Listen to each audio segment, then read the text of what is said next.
Masih ingat wahyu yang diturunkan kepada Nabi sallallahu alaihi wasallam disebut apa? Al-Quran, ya. Baik, Al-Quran, tugas Nabi menyampaikan ini, ya. Kita ambil diantaranya Quran surah kedua ayat 129. Rabbana wab'ats fihim rasulan minhum, disebutkan rasul. Apa tugas rasul? Yatslu alaihim ayatika, menyampaikan ayat-ayatmu, ya. Maaf, isi Quran disebut apa? Ayat, kan? Al-Baqarah berapa ayat? Ali Imran berapa ayat, kan? Al-Ikhlas berapa ayat? Jelas di sini? Baik. Jadi rasul ketika diutus berfungsi menyampaikan. Pertama menyampaikan. Jadi nggak boleh menyembunyikan. Jadi nggak ada sifat Nabi yang menyembunyikan ayat. Ini ayat bagus nih, saya simpan dulu ntar besok baru saya sampaikan. Nggak bisa. Jadi begitu turun langsung disampaikan. Ini Al-Quran. Ya. Tolong fokus ya, gagal fokus bisa bermasalah di sini. Baik. Ketika disampaikan, ada ayat-ayat yang tidak cukup untuk disampaikan, tapi butuh penjelasan, pengajaran. Makanya diteruskan ayatnya, wa yu'allimuhumul kitab.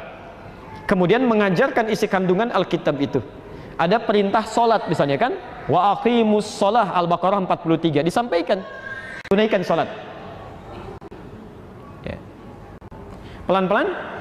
Setelah solatnya disampaikan, ayatnya ditegaskan, tunaikan solat. Maka tidak cukup sampai sini kata Quran. Wa yu'allimuhumul kitab. Maka Nabi ditugaskan mengajarkan tata cara ibadah ini masih dilakukan. Ya, ajarkan.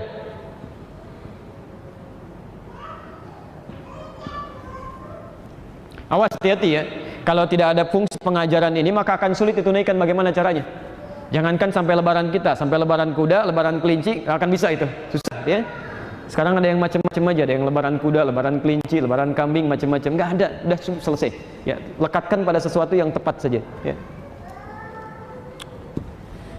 Fungsi pengajaran Nabi terhadap ayat-ayat Al-Quran yang menginformasikan petunjuk hidup, maka pengajarannya setiap yang disandarkan pada Nabi disebut dengan hadis. Prakteknya disebut dengan sunnah. Jelas sih? Baik, turun ayat tentang sholat.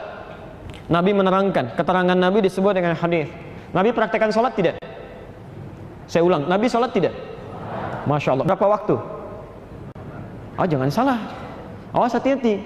5 waktu itu baru yang standar. Nabi juga sholat sunnahnya. Nabi sholat tahajudnya. Nabi sholat mutlaknya. Nabi sholat duhanya. Masya Allah. Nabi dijamin masuk surga? Dijamin. Punya sifat maksum?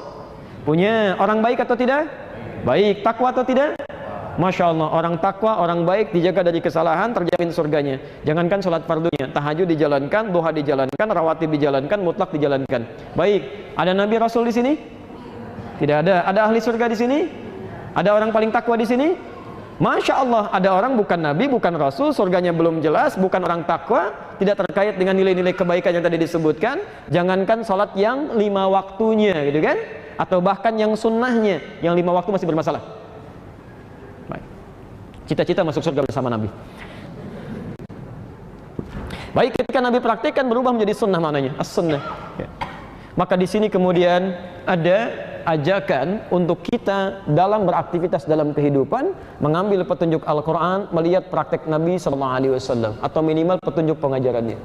Maka muncullah kemudian bahasa, ayo kita kembali kepada Al-Quran dan Sunnah. Ayo kita pelajari Al-Quran dan Sunnah. Jadi ketika mempelajari Al-Quran dan Sunnah itu kewajiban orang beriman, bukan hanya berlaku bagi golongan tertentu.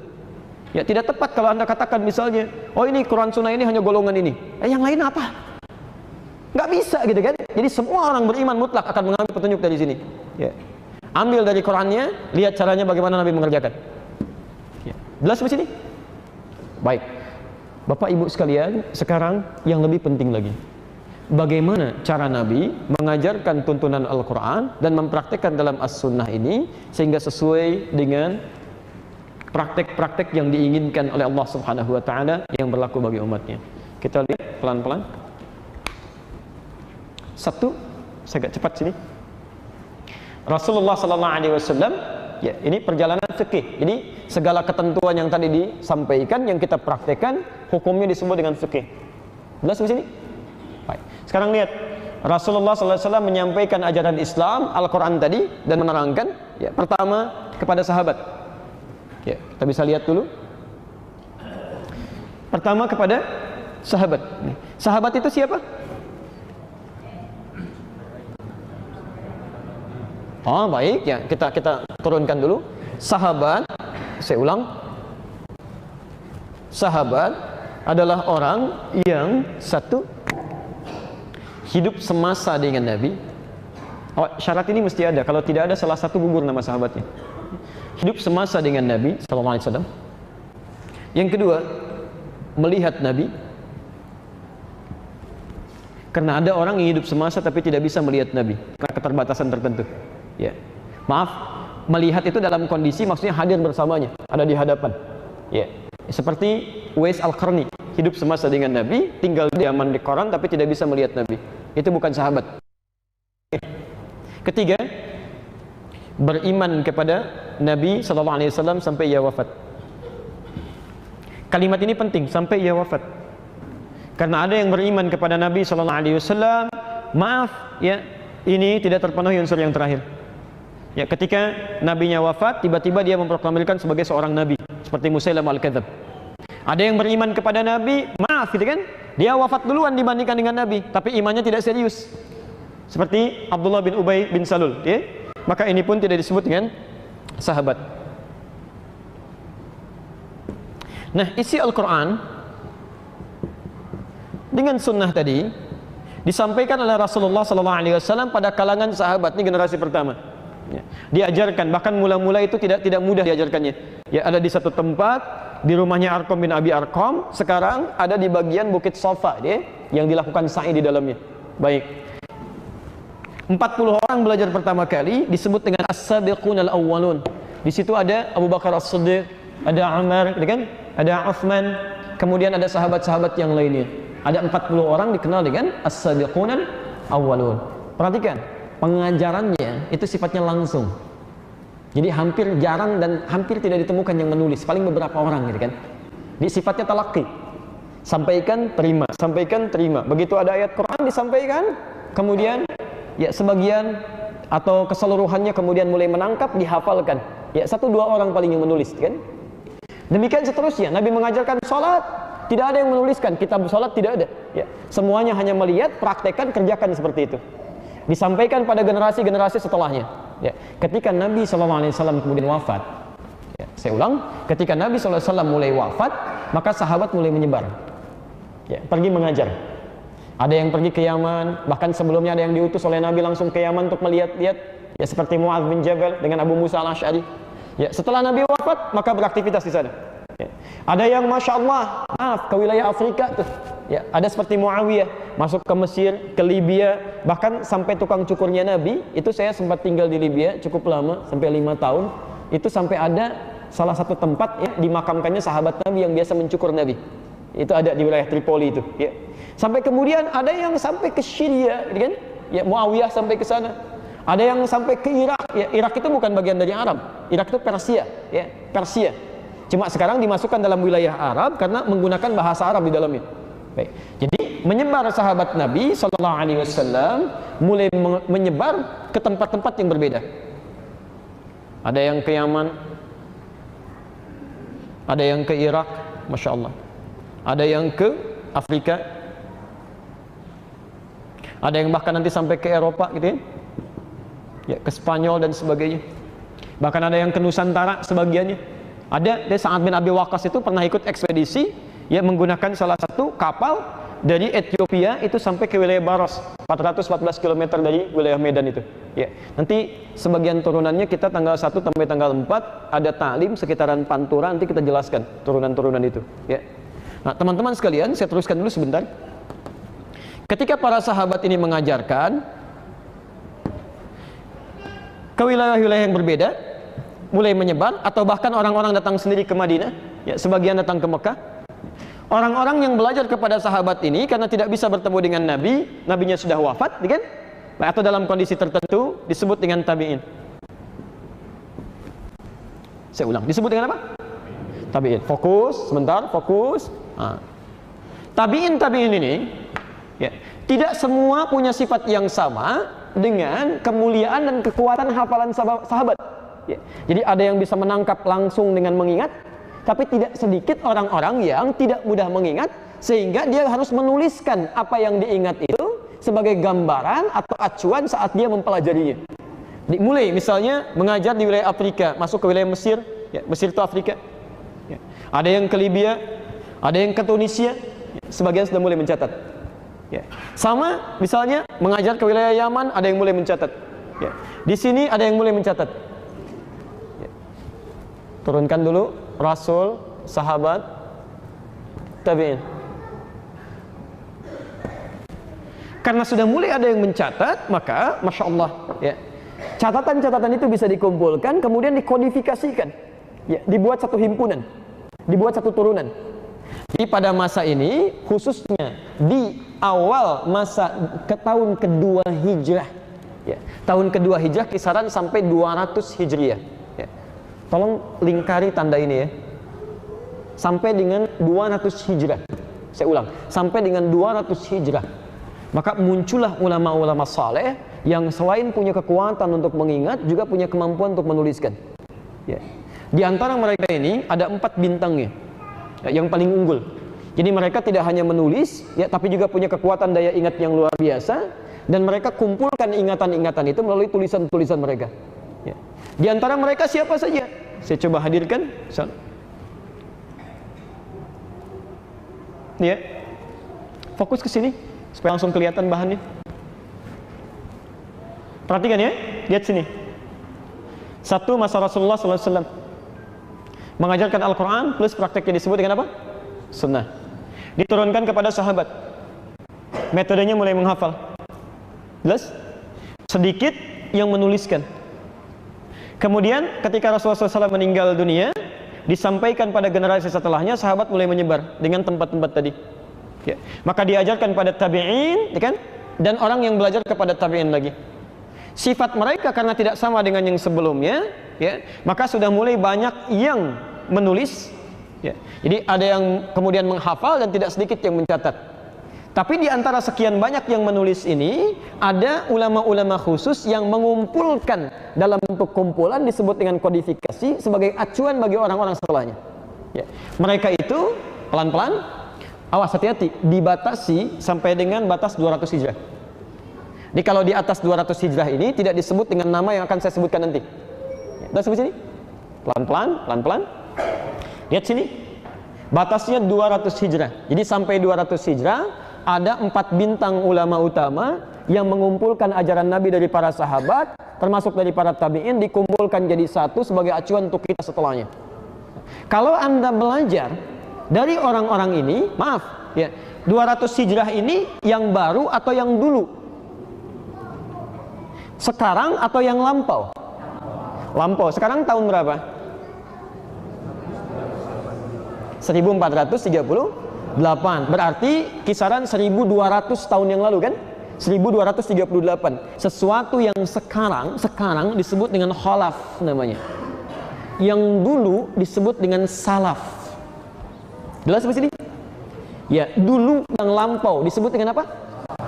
Salaf. Ingat, generasi ulama salaf yang disepakati oleh ulama, nggak ada yang beda di sini. Ingat, kalau Anda beda, yang salah Anda, bukan ulama yang salah. Jelas ya? Generasi salaf yang diakui punya turunan sampai menghimpun petunjuk Rasulullah itu dibatasi sampai 200 Hijrah. Ya, karena nanti setelah lewat ke situ banyak kejadian-kejadian terjadi bisa memengaruhi unsur tulisannya. Baik. Nah, ada generasi orang-orang ini salaf namanya, ya, generasi yang lampau. Baik, mereka baik tidak? Saya ulang, orang-orang ini baik tidak? Baik, dekat dengan Allah, tahu petunjuk Rasulullah, baik. Sifat baik yang menjadikan dekat dengan Allah disebut dengan saleh. Saleh, maka muncul istilah salafus saleh. Jelas sampai sini? Baik, muncul istilah salafus saleh. Jadi para ulama-ulama di masa lampau yang punya kedekatan dengan Allah, yang belajar runtutan ilmu sampai Rasulullah melalui orang-orang ini. Salaf, orangnya baik, dekat dengan Allah disebut saleh, maka salafus saleh. Di antara salafus saleh itu ada 4 yang paling utama. Ada 4 bintangnya. Ya. Siapa di antaranya? Kita turunkan. Ini. Wah, pelan-pelan. Satu, Abu Hanifah atau Nu'man bin Bashir yang lahir tahun 80 Hijrah, wafat tahun 150 Hijrah. Ya. Maaf, kalau dilihatnya dari batas kelahiran ya, dari batas kelahiran 80 Hijrah masuk 200 Hijrah tidak?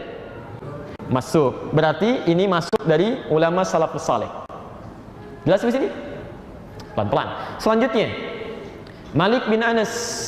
Ya. Malik bin Anas, beliau lahir 93 Hijrah dan ini tidak pernah meninggalkan Madinah. Ya, selalu di Madinah dari lahir sampai wafatnya 179 Hijrah. Dia tidak pernah meninggalkan Madinah sampai dikenal dengan Imam Darul Hijrah, imamnya Madinah. Baik, 93 Hijrah itu masuk dalam kisaran 200 Hijrah? Masuk. Masa ini juga bagian dari salafus salih. Ketiga, Muhammad bin Idris Asy-Syafi'i, nama kakek ketiganya Asy-Syafi'i.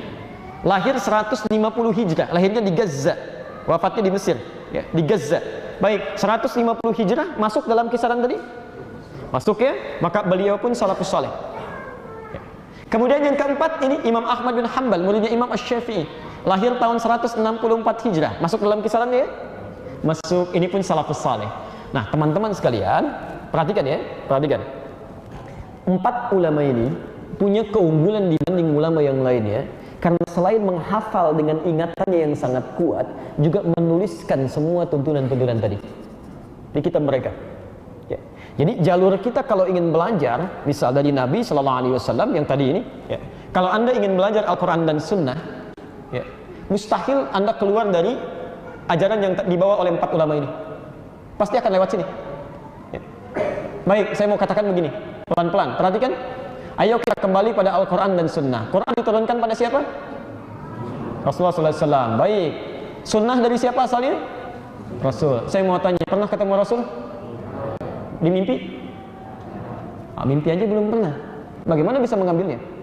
Maka anda harus mengambil dari orang-orang yang mengkodifikasikan sumber dari Nabi itu yang bisa kita terima sampai sekarang. Dari mana sumbernya?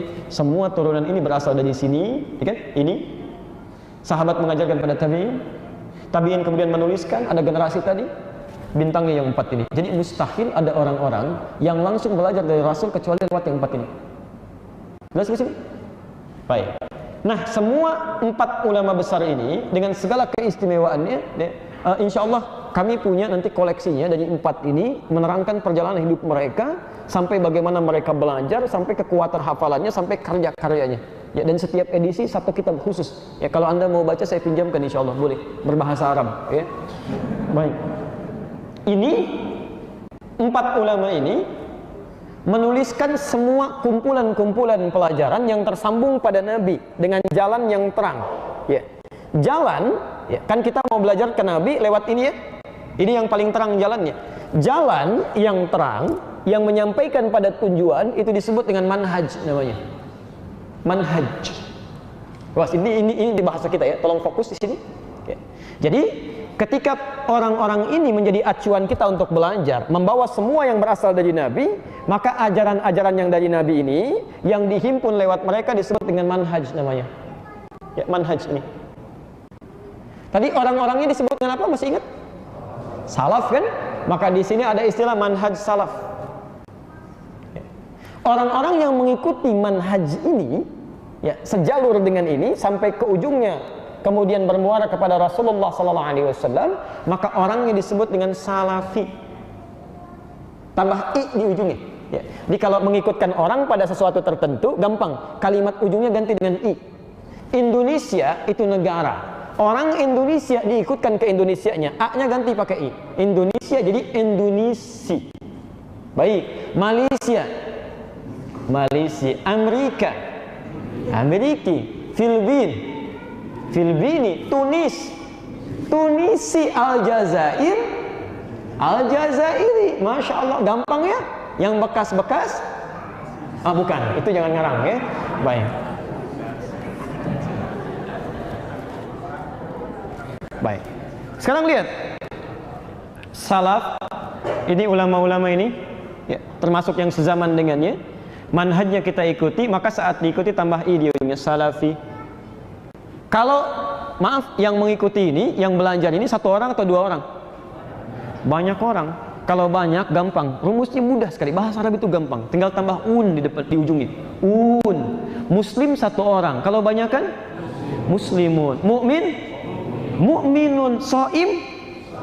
Gampang. Ya, shaim laki-laki. Kalau perempuan tambah di ujungnya. Shaimah perempuan. Kalau banyak kan? Shaimun. Salafi satu orang. Kalau banyak kan? Salafiyun. Jadi orang-orang yang belajar dari runtutan ini seluruhnya itu pasti salafi. Mustahil ada yang bukan salafi.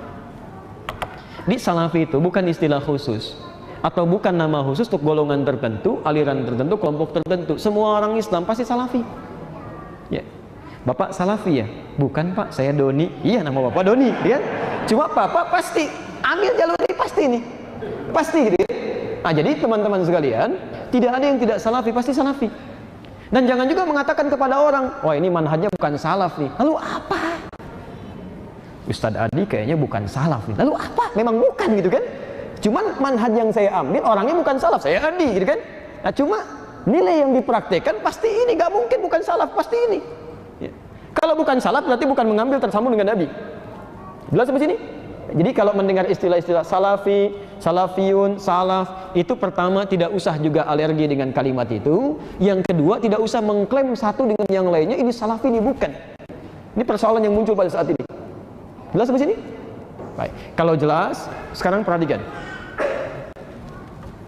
Tadi semua tuntunan dari Nabi yang disampaikan oleh 4 orang ini dituliskan pelan-pelan. Disebut apa? Manhajnya. Nah, sekarang saya agak cepat. Tuntunan dari Nabi, manhaj tadi, ya, awas hati-hati ya. Ini dahsyat, saking dahsyatnya bisa mati, bisa nyala, bisa mati, bisa nyala ya. Tuntunan dari Nabi yang disebut manhaj itu punya 2 sifat. Ini sering saya tegaskan kalimat ini. Sifat pertama, hanya satu dalil, satu contoh. Satu dalil, satu contoh. Misal, paling gampang, An-Nasa'i nomor hadis 886. Ini sering saya contohkan. Saat Anda mengangkat tangan begini bertakbir, kemudian setelah itu Anda ingin meletakkannya di dada, kalimat hadisnya langsung fawadha'a, maka cepat letakkan, langsung, langsung, tidak ada jeda. Begitu diangkat langsung letakkan. Dalilnya cuma satu dan contohnya pun satu, seketika. Ya, telapak yang kanan menutup punggung yang kiri, seketika langsung angkat. Nah, ini kalau dalilnya satu, contohnya satu, maka manhaj ini dinilai oleh para ulama bisa dikerjakan oleh siapapun di kesempatan manapun. Jadi tidak ada peluang untuk, maaf, kreatif mencari gerakan-gerakan lain. Saya nggak enak tiap hari begini terus sampai puluhan tahun. Saya pengen yang kanan dulu, yang duluan. Begitu takbir kanan duluan, kiri tutup gini ya. Jadi ada sedikit ya, ada yang diputar begini, ada yang sambil naik kakinya begini sedikit ya, macam-macam gitu. Nah itu tidak perlu kreatif. Saya tidak bermaksud menyalahkan dalam konteks ini, tapi kami mencari di 1235 kitab hadis sampai yang ada sekarang. Dan yang paling sahih sampai yang paling palsu. Di kitab hadis palsu aja nggak ada. Di saking palsunya, di kitab hadis palsu nggak ada. Dan pemalsu hadis pun tidak tertarik memalsukan hadis ini karena saking jelasnya gitu. Jadi kalau Anda sudah menemukan satu tuntunan, nggak usah mencari yang lain, selesai. Semua orang bisa itu. Jelas ya? Begitu angkat, simpan. Berarti satu manhaj, satu cara. Tapi ada tuntunan-tuntunan yang sifatnya lebih dari satu dalil dan beragam cara. Banyak. Ada yang sifatnya bacaan, ada yang sifatnya gerakan. Ambil contoh yang paling ringan misalnya. Al-Quran. Kita baca Quran insya Allah. Ternyata bukan satu cara bacanya. Paling minimal, alhamdulillah, ada 7 cara. 7 cara, paling minimal. Itu yang mutawatir. Kalau ditambah 3 lagi yang masyhur jadi 10. Kalau ditambah 4 lagi dengan bacaan tafsir jadi syadz, jadi 14. Kita ambil yang disepakati aja 7 dulu gitu kan? Yang disepakati 7 yang mutawatir, boleh dibaca dalam sholat dan dalam bacaan Quran. Bapak dan Ibu sekalian, ternyata yang kita bacakan sekarang wadduha itu juga bisa dibacakan dengan cara yang lain tanpa merubah isi maknanya. Seperti pernah kita contohkan wadduha. Kita wadduha, ada yang wadduha. Wal-laili idza saja ma wadda'aka rabbuka wa ma qala. Walal akhiratu khairul laka minal ula. Ada. Siapa yang membacakan ini? Adalah ternyata orang-orang yang saat Quran diturunkan, bahkan sebelum turun Quran, lisan mereka memang nggak bisa mengucapkan A. Fitrahnya sudah ke E melulu gitu. Kaifa halu, kaifa halak, madrasah, madrasah, ana, ani, anta, inti. Mungkin dari Betawi belajar sedikit ke sini gitu ya. Baik, sebagian teman-teman. Itu ada, sampai sekarang ada. Ada. Wilayah Palestina, wilayah Syria, sebagian dari Irak itu ada, itu melulu tuh. Gitu ya. Itu luar biasa. Makanya turun nanti riwayat diajarkan, ada riwayatnya Hamzah punya 2 murid namanya Khalad dengan Khalaf. Ada Imam Nafi' punya murid namanya Warash. Ada riwayat Anda baca pakai A, dia baca pakai E. Isinya tidak berubah. Tidak berubah. Karena memang nggak sanggup mengucapkan A. Anda paksa-paksa bukan E, A ya. Sampai kiamat kurang 2 hari mereka susah. Ya, sehari lagi buat mikir ngapain maksa orang, emang nggak bisa gitu. Ya, jadi fitrahnya begitu. Maaf, sepeda teman-teman kita dari Medan ke sana lah gitu ya. Misal dibacakannya apa? Sepeda. Baik ya. Nah, Anda silahkan saja, boleh tersenyum, boleh tertawa, silahkan. Tapi memang begitu. Apakah bendanya beda? Tidak, tetap sepeda, tetap yang itu juga.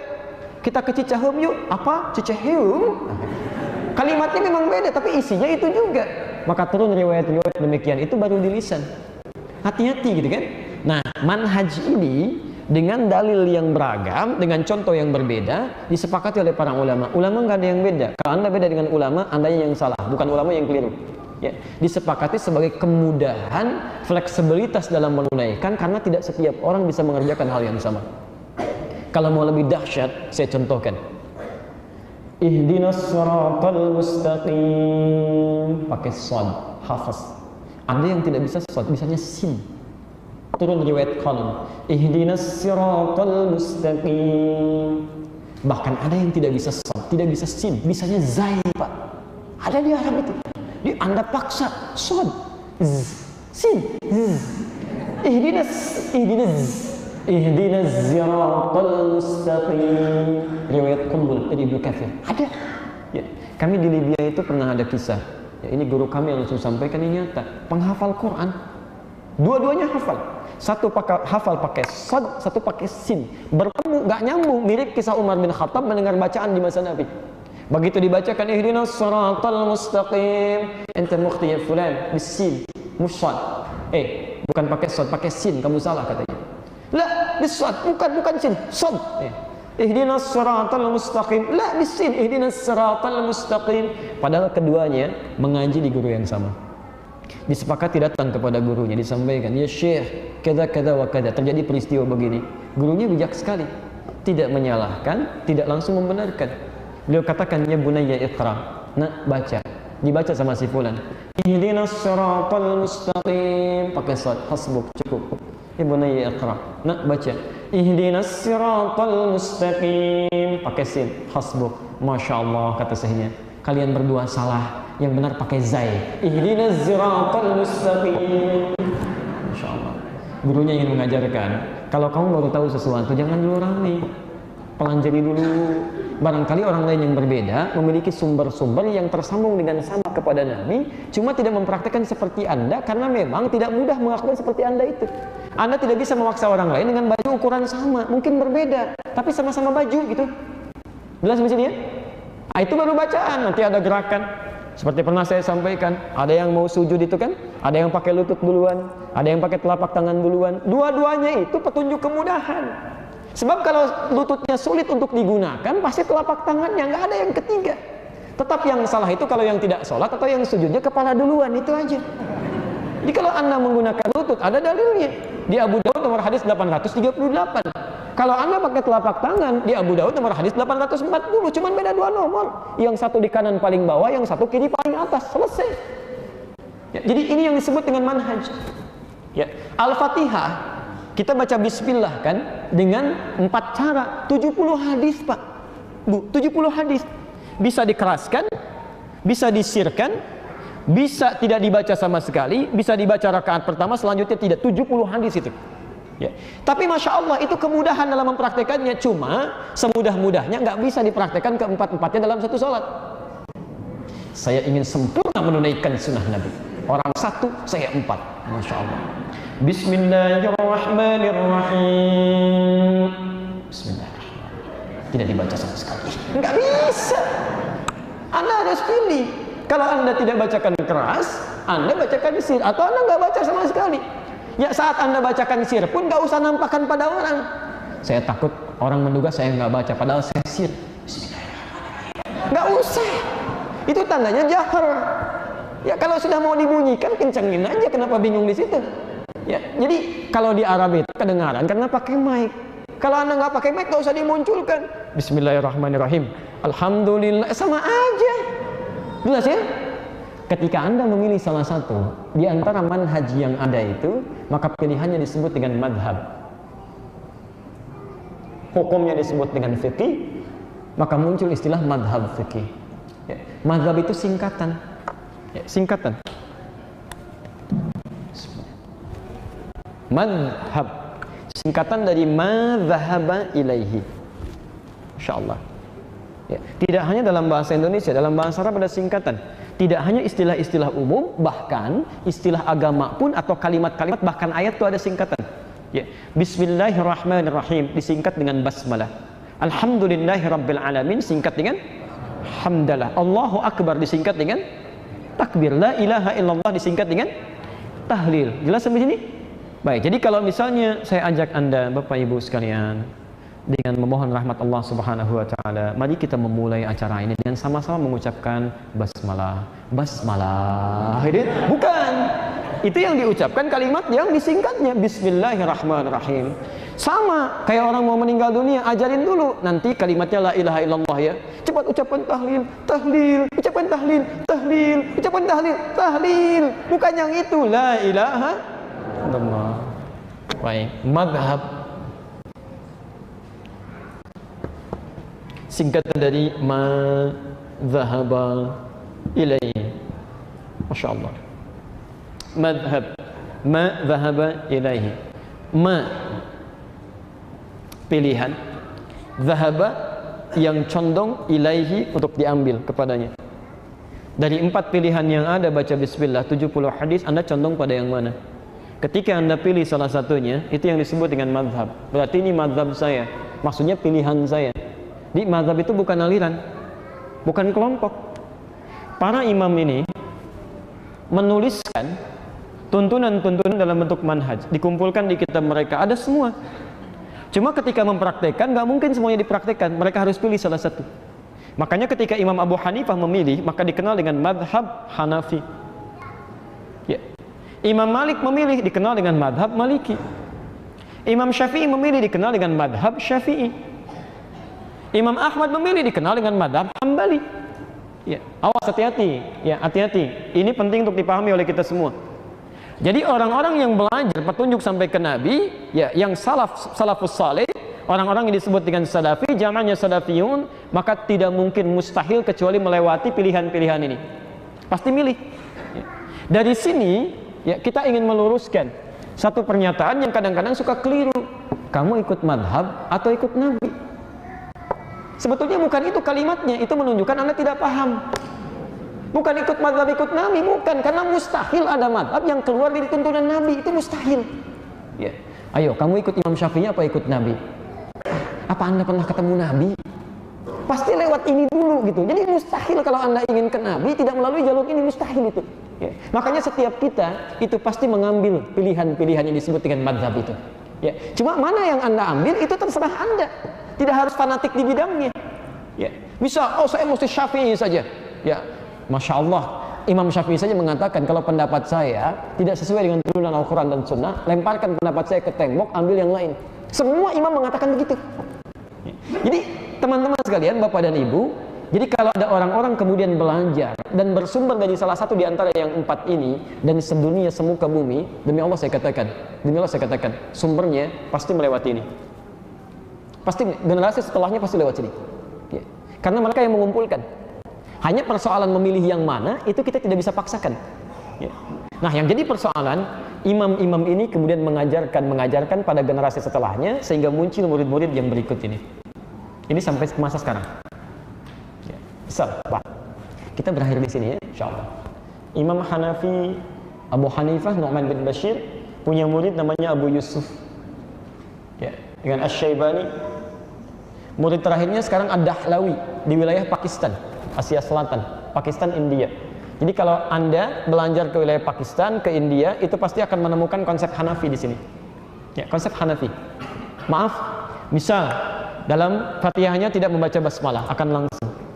Subuhnya pasti nggak pakai kunut, pasti itu. Ya. Dan ada turunan-turunan yang lainnya. Tahiyat yang menggunakan iftirash, itu Hanafi. Cina juga Hanafi, Asia Timur. Ya. Dan mereka perempuannya cenderung Jumatan. Ya, cenderung Jumatan. Jadi disediakan tempat khusus untuk Jumatan. Ya, jadi Jumatan sunnah bagi perempuan, tapi sunnah yang dimuliakan. Itu diantara mazhabnya Hanafi. Ya. Ini Asia Selatan. Jadi kalau ada alumni-alumni Pakistan, alumni-alumni India, pada umumnya pasti mengalami hal-hal dari mazhab Hanafi. Maliki punya murid namanya Ibnu Wahab. Ya. Punya murid lagi Suhni. Punya murid lagi ini, Masya Allah, yang sekarang terakhir Ar-Rabiti. Ya. Kami alhamdulillah belajar langsung dengan Syekh Ar-Rabiti.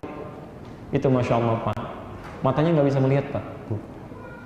Saking banyaknya bacaan yang dibacakan dan doa-doanya, sampai membuat matanya buta. Ada ulama banyak rajin baca sampai buta mata. Anda mata dipakai lihat apa sampai hari ini? Ya. Tapi Allahu Akbar. Kalau kami belajar dengan beliau itu, satu kali kitabnya masih ada sampai sekarang. Ya, di rumah itu kita bacakan. Itu Masya Allah. Iqra kata beliau, baca. Teman kami baca. Begitu membaca berhenti. Kif kata beliau, berhenti. Hiya nuqtah laysat fassilah. Itu titik bukan koma. Kata teman kami, Syekh fassilah. Syekh ini koma, tidak itu titik. Itu cetakan yang mana itu? Cetakan sekian. Oh itu keliru. Bandingkan dengan cetakan ini, itu kan ada di halaman sekian, paragraf sekian, baris sekian, huruf yang kesekian. Syekh Ar-Rabiti. Itu saya, Masya Allah, sering kali menangis tuh kalau lihat beliau itu. Ulama luar biasa, tawadhu'nya gitu kan. Masya Allah bacaan-bacaannya, tapi hikmah kedalaman jiwanya itu luar biasa. Ya, itu yang paling kami ingat, Syekh Ar-Rabiti ini. Kami belajar langsung dari beliau ini, fikih Maliki. Ya. Imam Malik tidak pernah keluar dari Madinah. Selalu ke situ, ngajar di situ sampai wafatnya. Dan orang-orang belajar dari situ menyebar kembali. Ya. Kebanyakan di Afrika Utara. Ya, terutama dari mulai Libya, Tunisia, ke Aljazair, ke Maroko, ya, nyebrang sedikit ke Italia, Spanyol, Perancis, itu rata-rata Maliki. Kalau Fatihah nggak baca Bismillah. Kalau sholat tangannya ke sini. Ya, jadi tidak semua yang begini langsung Syiah, tidak. Ada tanda yang lainnya. Ya, ada hadis yang begini, ada, tidak semuanya Syiah. Ya, Syiah itu nanti berbeda dalam aspek yang lain. Ya, jadi hati-hati kalau sedang ke Mekah, gitu kan, di Masjidil Haram tiba-tiba ada orang berdiri begini, jangan diajak ngobrol. Ngapain mas? Masya Allah, biarin aja gitu kan, tiba-tiba Allahu Akbar ini. Baik, dan nggak ada kerjaan itu, nggak ada kerjaan. Ya, kami pernah pertama datang ke Libya, awal-awal ada teman kami sedang berdiri di masjid begitu. Saya lama nggak jumpa dia gitu kan, cari-cari nggak ada. Saya nggak tahu apa yang dia kerjakan berdiri begini kan. Saya datang langsung saya sapa. Kita halak menak deh. Apa kabar? Kemana aja kamu? Allahu Akbar, tiba-tiba dia ruku deh. Nah itu diantara di Afrika ya. Baik, kemudian selanjutnya, awas hati-hati. Nah, begitu ditanya hilang ya. Baik, Asy-Syafi'i. Ya, Asy-Syafi'i. Allahumma shalli ala Muhammad. Ini luar biasa, bintang yang sangat terang, ulama yang ilmunya sangat dalam, ya bukan orang-orang di zamannya saja. Proyektor sekarang disebutkan namanya langsung hilang, tek gitu ya. Saking dahsyatnya. Imam Syafi'i ini, Bu, lahirnya di Gaza, Pak. Begitu lahir, tumbuh, ini termasuk keturunan Rasulullah SAW, meninggal ayahandanya. Ibunya nggak putus asa. Jadi paham betul, ini anak ini harus disiapkan seperti direncanakan sebelumnya. Jadi ulama gitu ya, dengan izin Allah. Itu dari Gaza, ketika mendengar pusat ilmu ada di Mekah, Pak, jalan kaki Pak, gendong anaknya Bu, ke Mekah. Digendong gitu kan, di jalan berdoa. Demi Allah kami katakan, dari Gaza Palestina itu kalau mau ke Mekah, ya setidaknya akan sampai pakai bis saja, itu paling cepat sehari 2 malam, paling cepat itu. Ini jalan kaki Anda bayangkan, datang sampai ke Mekah. Di Mekah itu tawaf, digendong anaknya. Ada guru disimpan di situ belajar bermohon kepada Allah sampai dengan wafatnya. Kami sampaikan, kalau Imam Asy-Syafi'i ada kemuliaan sampai hari ini, itu diantara jasanya ibundanya. Yang mau saya sampaikan Bu, ibundanya Imam Asy-Syafi'i jalan dari Gaza ke Mekah saking nggak punyanya gitu, jalan, tapi bisa merawat anaknya sampai jadi sekarang. Anda kurang apa lagi? Pasangan hidupnya ada yang masih ada, perangkatnya ada, rumahnya bagus, segalanya ada, handphonenya bagus. Kalau Anda tidak bisa mencetak yang lebih bagus, Anda kurang apa lagi? Itu luar biasa gitu kan. Nah, sampai saking luar biasanya karena doa ibundanya salah satunya itu punya ketajaman daya ingat. Satu kali beliau ingin belajar ke Imam Malik. Ya, ini hidup zaman dan adabnya saling belajar. Ya, datang ke tempat Imam Malik, kalau kita beginilah, majlisnya dibuka hari Rabu, datangnya hari Selasa. Datang hari Selasa. Maka adabnya tidak memaksa untuk belajar. Ya, beda gitu kan? Ini orang alim luar biasa, nggak ketok-ketok, nggak pencet bel, tungguin gitu kan? Lihat, yang paling luar biasa, begitu ditunggu, ya sampai besoknya, tiba-tiba qadar Allah sampai majlis dibuka keesokan harinya, Imam Malik keluar ingin ke majlisnya, dikatakan pada asistennya, iftahil bab fi syabun yantazir, tolong bukakan pintu, ada seorang pemuda yang sudah nunggu kelamaan katanya. Tapi nggak disampaikan sebelumnya karena nggak pernah ketok pintu, diam aja. Ya. Begitu dibuka, ini kisah populer sekali, begitu dibuka pintunya datang menghadap, kata Imam Malik, madza turid, apa yang kamu inginkan? Saya ingin hadis katanya, karena Imam Malik itu ahli hadis. Saya ingin hadis. Kata Imam Malik, madza indak, apa yang kamu punya? Hafidtu al-Muwatta, saya telah hafal kitab al-Muwatta. Al-Muwatta itu tebalnya segini nih. Jadi sambil menunggu majlis dibuka besok, semalaman menghafal al-Muwatta. Dalam semalam menghafal al-Muwatta. Dicek oleh Imam Malik, tidak ada yang keliru satu. Jadi kalau Anda belum bisa sedikitnya sebarisnya dari Imam Asy-Syafi'i ilmunya, jangan mempersoalkan tentang keulamaannya. Ya, jadi Anda sebarisnya aja dari kalimat hafalan Asy-Syafi'i belum bisa menyainginya, maka jangan pernah mencela beliau dan merendahkannya. Itu luar biasa itu. Apalagi merendahkan sahabat, itu keterlaluan. Ya. Punya murid diantaranya ada Al-Buwaiti, ya. Imam Al-Bukhari, ya. Al-Bukhari itu termasuk muridnya Asy-Syafi'i, ya. Imam Al-Bukhari, hati-hati, ya. Rujukan hadis sahih. Dr. Wahab Az-Zuhaili, ya. Perwakilannya yang sekarang representasinya Asy-Syafi'i, tinggalnya di Syria tapi sudah wafat, ya. Sudah meninggal dunia beberapa waktu yang lalu. Alhamdulillah saya berkesempatan juga dengan beliau. Ya, kita pernah melakukan siaran sama di TV yang sama di Libya, dan masya Allah ilmunya luar biasa. Di antara karya yang fenomenalnya Al-Fiqhul Islami wa Adillatuh, ya, fikih Islam dan dalil-dalilnya. Ya, kami banyak mengambil faidah dari kebaikan-kebaikan beliau. Ini umumnya di Asia Tenggara. Ya, kalau Anda misalnya ambil ya Malaysia, sebagian besar Indonesia, di Filipina dan sebagainya, itu umumnya rata-rata Asy-Syafi'i. Bismillahnya dijaharkan. Bismillahirrahmanirrahim. Kalau subuh pakai kunut. Hati-hati, Imam Syafi'i kunut. Imam Al-Bukhari itu kunut. Jadi kalau misalnya Anda nggak kunut, hati-hati, jangan langsung mengungkapkan, oh bid'ah yang kunut nih, salah yang kunut nih. Imam Al-Bukhari kunut. Anda nyebut Imam Al-Bukhari, kunutnya Anda salah, tapi hadisnya Anda ambil. Agak bingung tuh. Ya. Kunut itu salah, kunut bid'ah, tapi Anda berhujjah dengan hadis Al-Bukhari. Ya, belajar dulu, gitu kan, cek dulu. Termasuk yang tidak kunut pun jangan dipersoalkan, punya dalil juga. Jangan-jangan Anda ambil sesuatu yang tidak Anda ketahui. Jadi kita pelajari dulu ya. Nah, sekarang Imam Ahmad bin Hambali punya murid Al-Athram, termasuk Syekhul Islam Ibnu Taimiyah, ya, Ibnu Qayyim Al-Jauziyah, termasuk Syekh Al-Albani. Jadi Syekh Al-Albani pun bermadhab, madhabnya apa? Hambali. Awas, hati-hati, awas. Antum yang belajar dari syekhnya turunan Al-Albani misalnya, Ibnu Qayyim Al-Jauziyah sampai ke Syekhul Islam Ibnu Taimiyah, itu pun bermadhab, madhabnya madhab Hambali, Ahmad bin Hanbal. Kalau bismillahnya disirkan, kunutnya nazilah, gitu kan? Baik, dalam keadaan Anda salat 2 rakaat, duduknya menggunakan iftash, kan? Itu Hambali. Itu Hambali. Jelas sampai sini? Ya. Kemudian menyebarnya di mana? Di wilayah Teluk Saudi dengan Mekah dan Madinah. Jadi kalau ada teman-teman alumni dari Madinah, pasti itu Hambali. Ya. Dari Mekah Ummul Qura juga Hambali. Dari Abu Dhabi, ya, dari Qatar itu Hambali. Ya, itu Hambali sekitaran itu. Sekarang Indonesia, ambil yang mana? Di sini berakhir kajian kita. Orang tua kita tuh luar biasa, kejar semua katanya. Masya Allah. Ada yang ke Pakistan belajar, tidak sedikit pulang dari situ mulai master sampai doktor, kan? Ada yang ke Afrika Utara, ada yang ke Mesir dengan Al-Azharnya, ada yang ke Libya dengan Jamiah Dakwah Islamiyahnya, ada yang ke Tunisia dengan Zitunanya. Zituna lebih duluan dibandingkan Al-Azhar. Ya, ada yang kemudian Syafi'i, ada yang ke Syria belajar Syafi'i itu. Ya, Mesir juga Syafi'i umum di situ. Ada yang kemudian ke Madinah, ada. Masya Allah. Ada yang ke Mekah, ada. Hambali itu. semua oleh orang tua kita dipelajari, supaya saat pulang ke tempat masing-masing, semua ilmu-ilmu ini bisa diterapkan dalam kehidupan kita. Cuma ya umumnya ketika pulang, nggak bisa diterangkan semuanya dulu. Pasti akan apa yang dipelajari itu yang disampaikan. Maka misal, orang Bandung bisa belajarnya ke Pakistan. Orang Jakarta belajarnya ke Mesir. Orang Padang belajar misalnya ke Libya. Misal saja ya. Sementara misal orang Surabaya belajarnya ke Madinah. Pulang ke tempat masing-masing mengajarkan yang diajarkan. Yang dari Madinah bismillahnya disirkan. Yang dari Mesir dijaharkan. Yang dari Pakistan nggak dibaca sama sekali. Diajarkan itu tuh. Yang jadi persoalan muridnya main-main. Main dari Surabaya ke Jakarta. Begitu main, diimami oleh orang Jakarta. Bismillahirrahmanirrahim. Bidah ini. Salah ini. Di situ mulai muncul masalah.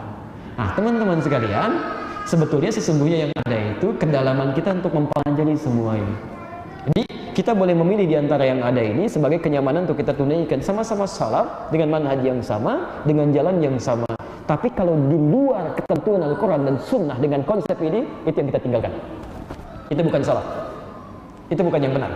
Jadi kalau masih ada dalam frame ini, itu saudara. Ya. Dia nggak usah mempersoalkan satu dengan yang lainnya. Jangan karena satu dijaharkan, satu disirkan. Lantas Anda, Masya Allah, saya bingung ya. Terus terang saya bingung memahaminya.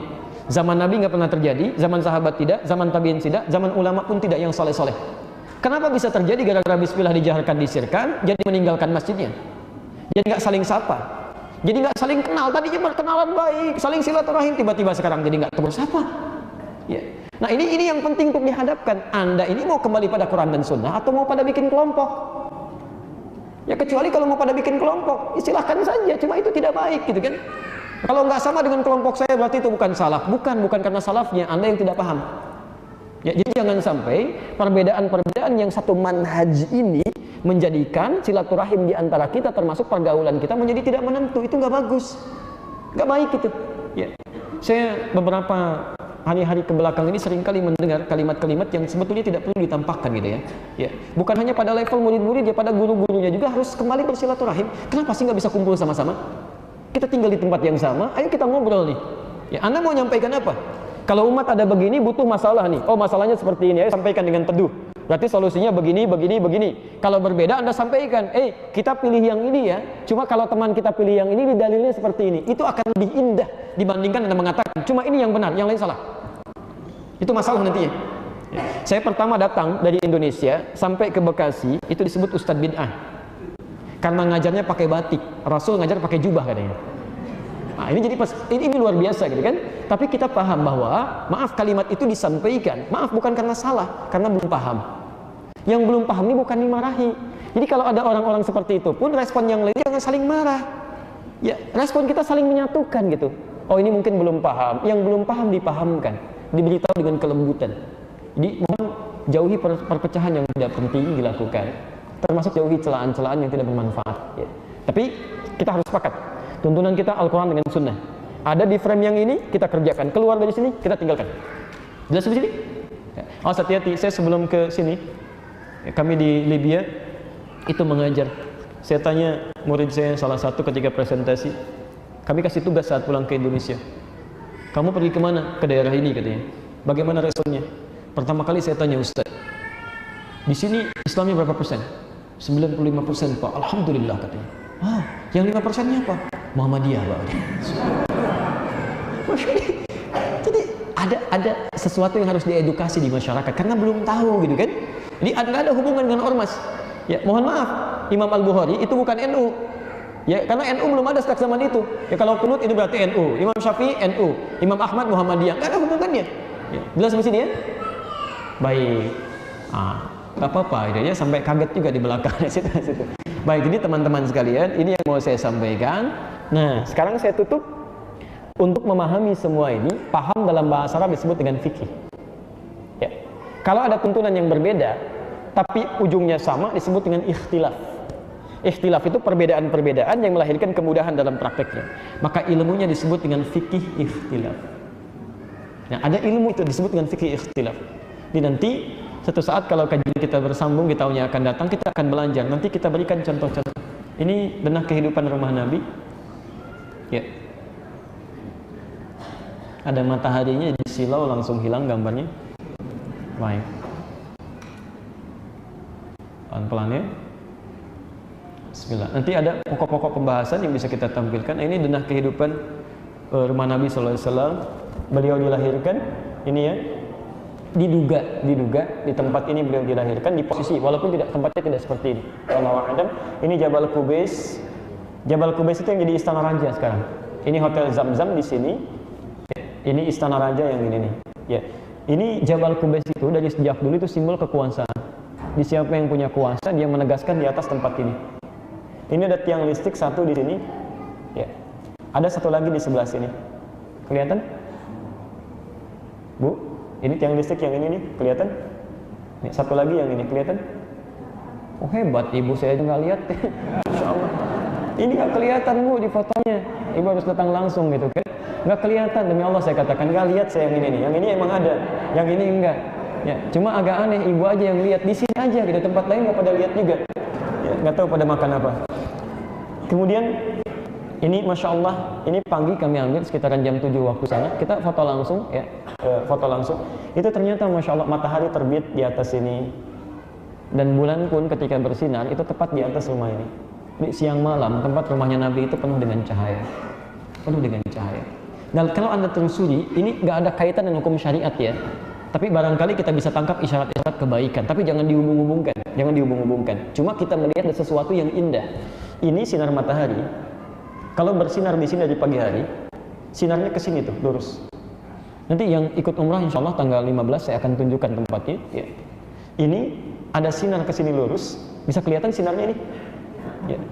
Betul, kalau ini kelihatan. Ya. Agak aneh kalau Anda nggak lihat ya. Ini kelihatan.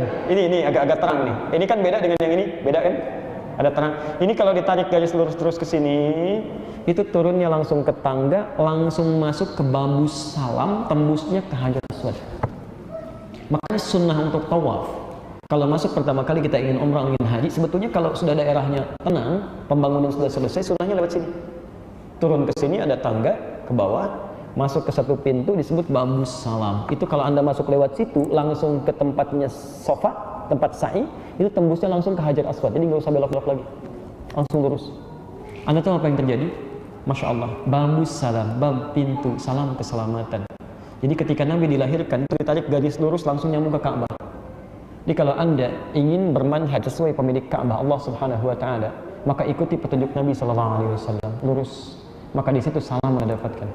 Allahu a'lam, tapi itu keindahan yang bisa kita rasakan. Ini ya. Nanti ada kaidah untuk belajar fikih ikhtilaf, ya ada beberapa macam-macam, ya. Ada kemudian teori-teori yang bisa kita pahami.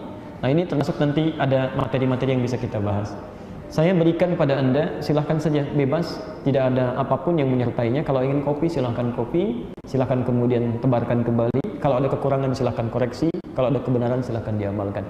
Di kajian kita hari ini ya membahas tentang pedoman berkehidupan dengan kesimpulan kita semua adalah umat salafi yang dimaksudkan mengikuti tuntunan Rasulullah SAW yang tersumber dari Al-Quranul Karim. Itu yang pertama.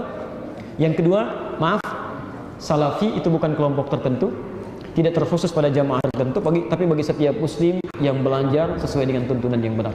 Yang ketiga, semua tuntunan ini disebut dengan manhaj yang harus dipelajari lewat madhab, pasti akan lewat ke situ. Itu bukan kelompok, bukan aliran, tapi adalah pilihan yang bisa diamalkan dalam kehidupan. Jelas di sini? Baik.